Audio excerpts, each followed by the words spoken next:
Hello मेरे प्यारे बच्चों, कैसे हो आप सभी लोग। उम्मीद करती हूँ कि बहुत ही बढ़िया होगे। अपनी बोर्ड एग्जाम 2025 की एकदम मन लगाकर तैयारी कर रहे होगे। तो कैसे हो आप सभी लोग, एक बार से जरूर बताइएगा।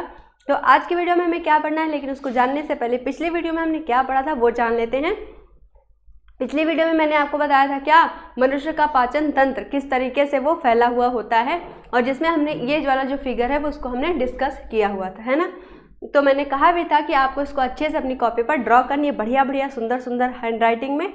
और एक बार में अगर ड्रॉ नहीं होती 3-4 बार कोशिश करिए, अपने आप अच्छे से चित्र आपका बन जाएगा, है ना।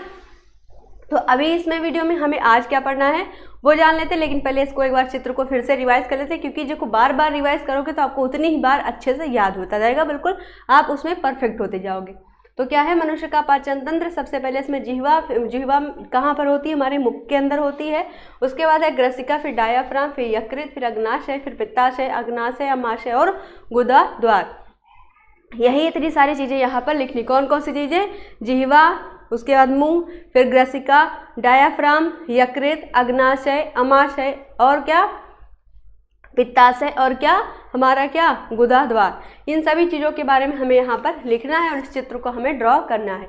तो आज के इस वीडियो में हम लोग क्या पढ़ने वाले हैं, हम लोग पढ़ेंगे मनुष्य की पाचक ग्रंथियाँ कौन कौन सी होती हैं। ये तो हमने पढ़ा था पाचन तंत्र। पाचन तंत्र में सबसे पहला प्रोसेस क्या होता है, सबसे पहले क्या होता है, हम लोग क्या करते हैं, भोजन का अंतर्ग्रहण करते हैं। फिर क्या होता है, भोजन का पाचन होता है। फिर क्या होता है, स्वांगीकरण होता है, अवशोषण होता है, और उसके बाद लास्ट में क्या होता है, बहिक्षेपण होता है। ठीक है, पाचन तंत्र में ये प्रोसेसेस होते हैं। लेकिन पाचन तंत्र किन किन अंगों द्वारा होता है आज के हम इस वीडियो में वो जानेंगे।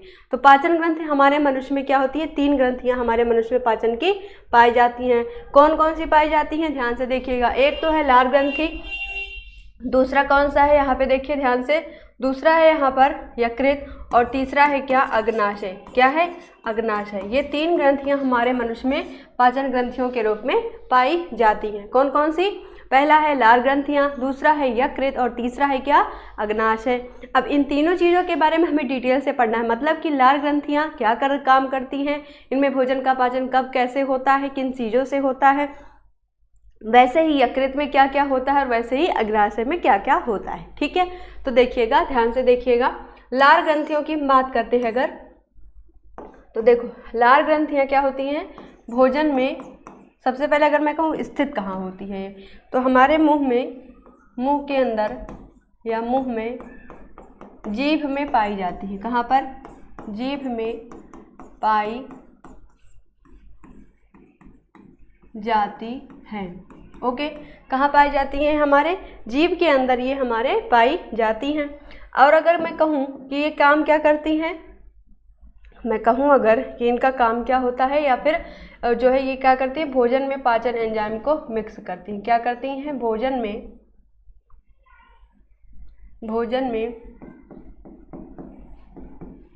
पाचन एंजाइम को मिलाती हैं, पाचन एंजाइम को मिलाती है या मिक्स करती है। ठीक है, ओके, समझ गए। जैसे कि क्या होता है, जैसे आपने स्कूल में गए, आपने स्कूल में पढ़ाई की, पूरा दिन भर जितने टीचर ने मिलाया आपके एकदम दिमाग में एकदम, मतलब मैं कह सकती हूँ एकदम घुल मिल के खिचड़ी बन गई उसकी, है ना। तो वैसे ही ये जो जीभ होती है जिसमें लार ग्रंथि पाई जाती है, वो क्या करती है, भोजन में पाचक एंजाइम को एकदम मिक्स कर देती है ना। तो लेकिन ये कितनी पाई जाती है, तो याद रखिएगा, जीभ के दोनों तरफ कहाँ पाई जाती है, ये जीभ के दोनों तरफ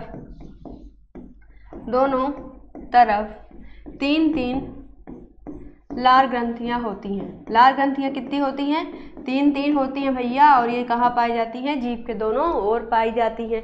जीभ के इस साइड भी, जीभ के इस साइड भी, 3 और 3। ओके, समझ गए।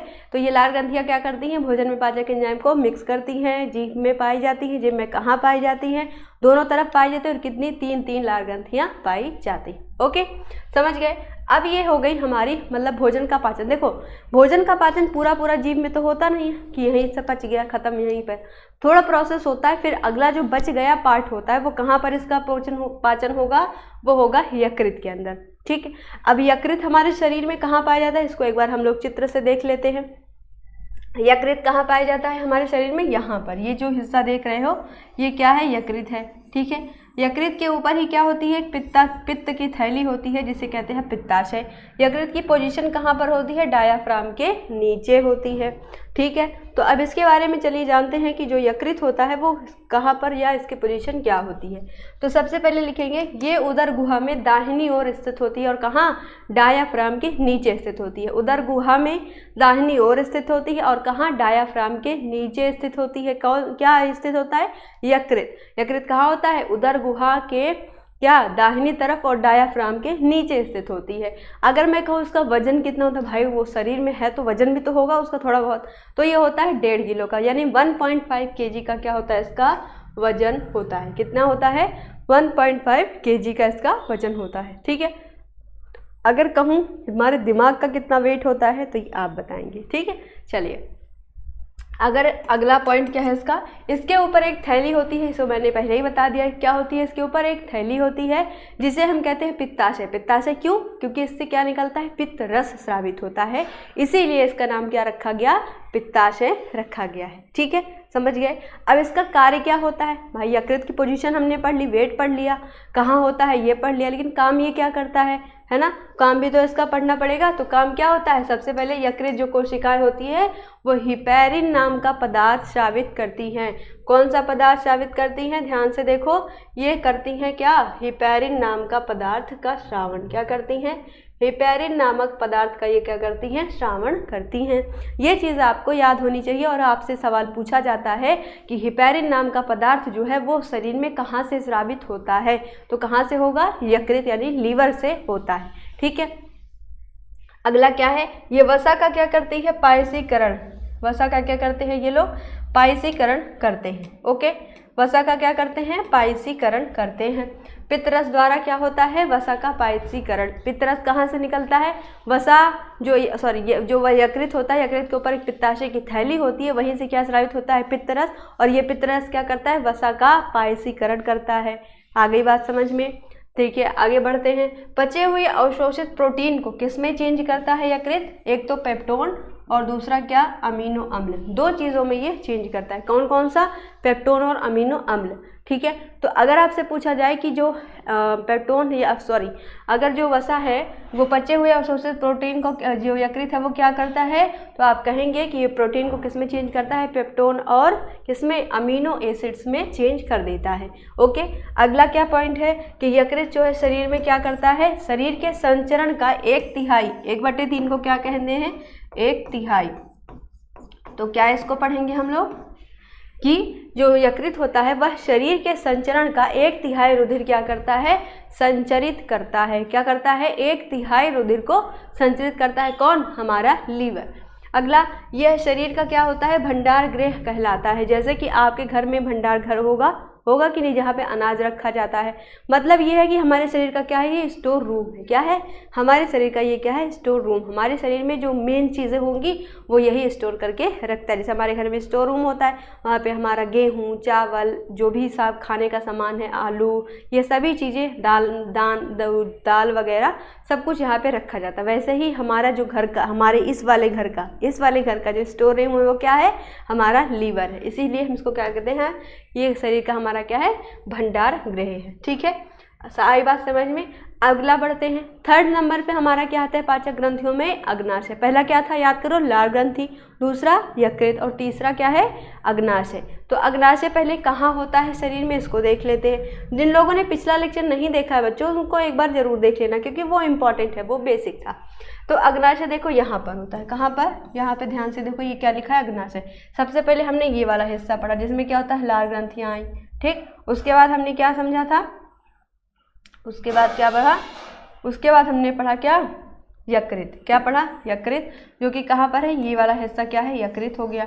ये दूसरा हिस्सा पढ़ लिया। अब 3rd पार्ट क्या पढ़ना है हमें, अग्नाशय। ये वाला हिस्सा, ये है अग्नाशय हमारा, ये क्या है, अग्नाशय।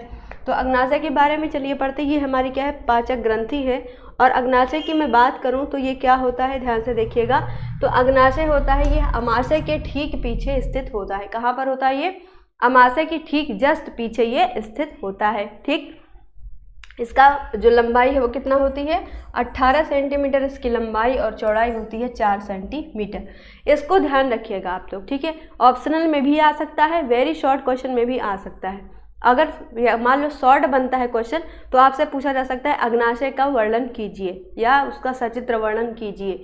तो आपको ये पूरा पाचक ग्रंथि पाचन तंत्र हमारा उसका चित्र बनाना पड़ेगा, अग्नाशय को वहाँ पर हाईलाइट करके आपको दिखाना है, उसके बाद आपको ये वाला चीज़ वहाँ पे लिखना है। वेरी शॉर्ट में अगर आएगा तो एक आध 2 पॉइंट आप वहाँ पे लिख सकते हैं। क्या क्या लिखना है अगर मान लीजिए वेरी शॉर्ट क्वेश्चन है तो कैसे लिखोगे, बताती हूँ कैसे लिखना है। तो लिखोगे कि ये अमाशय के ठीक पीछे स्थित होता है और इसमें क्या होता है, इसकी लंबाई 18 सेंटीमीटर और चौड़ाई क्या होती है 4 सेंटीमीटर होती है। बस वेरी शॉर्ट में आ सकते हो, बस इतना ही लिखना है। ठीक है, आगे बढ़ते हैं। इसमें क्या लिखा गया है, इसमें 3 एंजाइम पाए जाते हैं। जो हमारी अग्नाशय होती है उसके अंदर क्या होता है 3 तरीके के एंजाइम पाए जाते हैं। कौन कौन से, एक तो हो गया एमाइलेज, दूसरा हो गया लाइपेज और तीसरा हो गया ट्रिप्सिन। कैसे याद करोगे, एमाइलेज ए, लाइपेज एल और ट्रिप्सिन से टी, तो ALT क्या हो गया ALT। अगर मैं कहूँ अग्नाशय तो याद रख लेना हमेशा, जब भी बोलूँ अग्नाशय तो अग्नाशय के साथ में एक और वर्ड याद कर लो ALT। क्या हो गया, एमाइलेज, लाइपेज और ट्रिप्सिन। ठीक है, तो अग्नाशय के साथ में ये 3 वर्ड्स आपको याद करने हैं। कौन कौन से, ALT बोलूँगी ALT तो क्या हो गया amylase, lipase, trypsin, amylase, lipase, trypsin, amylase, lipase, trypsin. Okay, याद हो गया। तो अब ये जो एमाइलेज है ना, इसका काम क्या होता है ये जानते थे हम। एमाइलेज इसका काम ये होता है कि जो ये हो लार से बच गई चीज़ें होती हैं, लार से बच गई चीज़ों को पाचन करता है, बच गई चीज़ों का पाचन, चीज़ों का पाचन। देख रहे हो हमारा शरीर को भगवान ने किस तरीके से डिज़ाइन किया है। एक जगह से काम नहीं हुआ तो दूसरी जगह से काम होगा। कैसे, जो हमारा एमाइलेज होगा वो लार जो लार स्रावित होता है, जिस चीज़ का पाचन लार करता है उससे जो चीज़ें बच जाती हैं वो काम कौन कर देता है, एमाइलेज कर देता है। एमाइलेज कहाँ होता है, ये क्या है ये कहाँ पाया जाता है, अग्नाशय में, और ये होता है एंजाइम। क्या होता है, एंजाइम कहलाता है। ठीक है, अगर एंजाइम नहीं पता क्या होता है तो शुरुआत से बायोलॉजी की जब स्टार्ट करी थी क्लास, शुरुआत से देख डालो, पता चल जाएगा कि एंजाइम क्या होता है।